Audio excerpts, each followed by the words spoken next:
Aujourd'hui, je reçois Guillaume Gay de la Compagnie du Caméléon. Bonjour Guillaume, ça faisait longtemps? Bonjour Martine. Ça faisait longtemps qu'on ne s'était pas vu. Tu Eh bien n'avais oui, pas de nouveau spectacle à nous amener? Depuis septembre dernier, septembre-octobre je crois. Ça fait long. Alors, c'est quoi? Qu'est-ce que tu nous amènes cette fois-ci? Alors ce sont des mimes ukrainiens. C'est un spectacle qu'on a découvert à Kiev. Oui, lorsque tu es allé jouer ton spectacle. Oui, effectivement, on a été jouer notre dernier spectacle à Saint-Pétersbourg et donc on les a découverts à ce moment-là. J'y suis retourné récemment à l'occasion d'un voyage en Europe. Et voilà, c'est un très très beau spectacle de mime qui était lauréat de l'avant-dernier Festival international du cirque de Moscou. Ils ont gagné également le festival de mime et de clown d'Odessa en 2011. C'est plein d'humour, plein de poésie, comme on aime. Oui, on va en voir un petit extrait tout à l'heure, d'ailleurs, parce que bon, c'est vrai, mime, on se souvient, pour ceux qui connaissent pas trop, c'est le mime Marceau. Bon, ça a vieilli. Là, c'est pas du tout le cas. Alors, c'est ce qui m'a séduit, effectivement. C'est-à-dire que souvent la pantomime est un petit peu poussiéreuse, entre guillemets. Oui, voilà, c'est un peu stéréotypé. On voit un peu les mêmes choses. Exactement. Là, d'ailleurs, c'est un bel hommage au mime Marceau, puisqu'il intervient régulièrement sur un écran en fond de scène et eux nous offrent des scènes au regard de ce qui a été raconté par Marceau. Donc c'est à la fois un bel hommage sur Marceau, sur Étienne Decroux également. Mais dépoussiéré complètement. Oui, complètement. Oui, absolument. C'est très moderne, c'est très explosif, c'est très dynamique. C'est une jeune troupe puisqu'ils sont... Ils sont 4. Ils sont 4, oui, tout à fait. Ils sont sortis de l'école de mime de Kiev, qui est une grande école là-bas, il y a 2 ou 3 ans. Et puis, ils ont monté un spectacle et dans la foulée, tout de suite, le spectacle a été extrêmement bien reçu.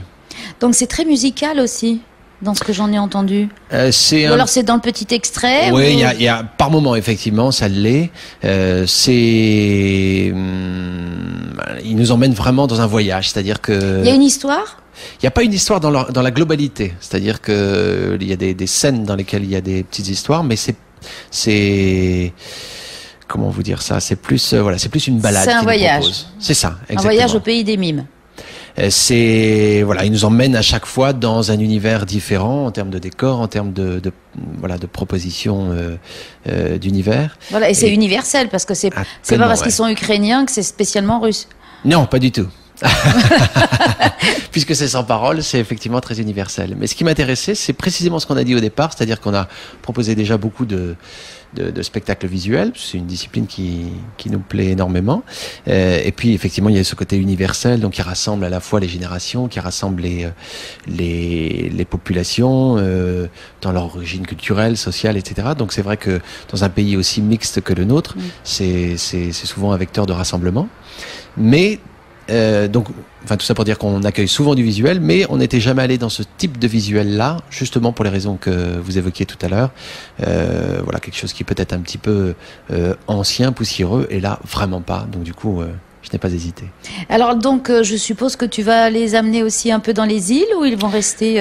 Oui, ils iront effectivement à Raiatea, de mémoire, le 27...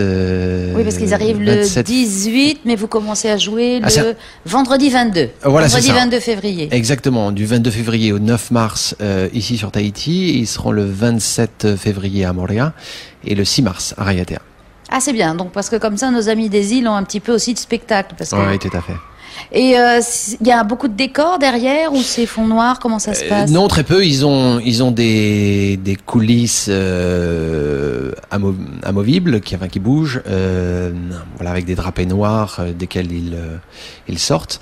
Et puis c'est un cyclo, un écran en fond de scène, avec, comme je disais tout à l'heure, des allers-retours entre la vidéo, ce sont des courts moments, et puis la prestation sur scène. Oui, alors comment ils font? Parce que quand ils ont ces déplacements à l'étranger, ils viennent avec des caisses entières ou Oui, ils viennent avec leur matériel, absolument. Mais bon, là, au niveau des corps, c'est vraiment, ça va, pas grand-chose, c'est assez léger. Et voilà, comme le matériel technique est disponible au théâtre, on fait une mise en place des lumières, une implantation avec le matériel du TFTN. Alors là, il y aura des spectacles en soirée ou est-ce qu'il y aura aussi des après-midi Alors, il y aura une après-midi pour les scolaires, une représentation scolaire qui aura lieu le 7 mars. Oui, parce que c'est bien aussi que les enfants puissent participer à ces spectacles-là. D'autant que le mime, c'est universel. Là. Oui, ça l'est pleinement. Et comme je disais tout à l'heure, c'est vraiment un hommage modernisé, actualisé du mime Marceau. Le mime Marceau fête d'une certaine manière, même s'il nous a quittés. Oui, voilà, je précise à nos auditeurs, non, il n'a pas été ressuscité, ça n'est pas Jésus. Mais en tout cas, ça, voilà, mais il l'a ressuscité en quelque sorte avec un fond d'écran. Ouais, et c'est le 90e anniversaire de sa naissance. Donc voilà, c'est une occasion supplémentaire de se pencher sur ce géant du mime. Alors, est-ce qu'à part le mime Marceau, il y a eu d'autres mimes, parce que c'est le plus célèbre? C'est le plus célèbre. Il y a Étienne Decroux également. Il y a Charlie Chaplin, Buster Keaton. Alors effectivement, beaucoup après on sont passés par le cinéma. Voilà, c'est ça. On exercé oui. leur art par le cinéma. Et puis encore de grands mimes actuellement. J'ai un spectacle qui s'appelle les Benstrom que je souhaiterais faire venir, qui est là aussi. J'ai vu dans ton cerveau.